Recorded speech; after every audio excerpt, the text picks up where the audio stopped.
दिल्ली रे अपराजितांकु नेई हेउछि कि जोरदार प्लान। ओडिशारू केंद्र को जिबे कि अपराजिता राजनीति रे बढ़िला कल्पना जल्पना।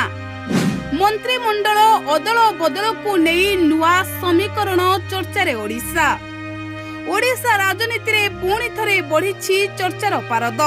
दिल्लीर राजनैतिक कॉरिडोर रु आरंभ करी राज्यर चा दुकान पर्यंत एबे गोटिए प्रश्न को नहीं चली जोरदार चर्चा। केंद्र मंत्रिमंडल रे जदि परिवर्तन हुए तेबे ओडिशारू किए पाई पारंती एही बड़ सुजोग।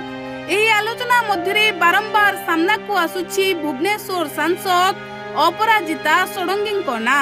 धर्मेंद्र प्रधान को इस्तीफा परे राजनैतिक समीकरण रे नुआ चर्चा आरंभ होईछि। अनेक राजनैतिक पर्यवेक्षक मतरे एही परिवर्तन परे ओडिशा को पुणी थरे केंद्र रे शक्तिशाली प्रतिनिधित्व देबाकू दल नुआ रणनीति प्रस्तुत करि पारे।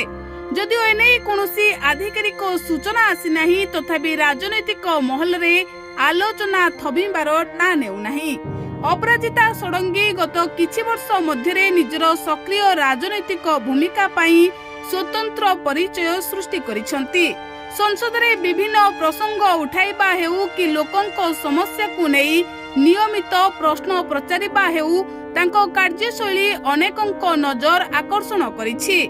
या सहित पूर्वतन प्रशासनिक अधिकारी भाबे तांको अभिज्ञता मध्य तांको पई एक बड़ शक्ति बोली मने करा जाए। बीजेपी रो संगठन भितरे मध्य अपराजितांक प्रभाव बढ़िथिबा नेई दलीय कर्मींको मध्यरे चर्चा हेउछि। राज्यर विभिन्न जिल्ला रे तांको उपस्थित साधारण जनतांको सह सीधा सड़क संपर्क एवं राजनैतिक प्रसंग रे तांको स्पष्ट मतामत तांको दलर अन्यतम चर्चित चेहरा करिछि।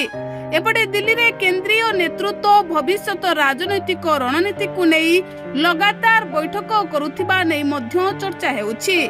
केउ राज्यरू काहाकू आगुकू अणा जिवो, काहाकू केउ दायित्व दिया जिवो एवं आगामी राजनैतिक समीकरण किपरि रहिबो सेनै नेतृत्व सबो दिगकू दृष्टि देउछंती बोली राजनैतिक पंडित माने एबे आलोचना करुछंती। एही परिस्थिति रे अपराजिता षडंगी को केंद्र मंत्रिमंडल रे स्थान मिली पारे बोली केवल राजनैतिक आकलन एवं चर्चा हेउछि। Bureau report Odia news tube.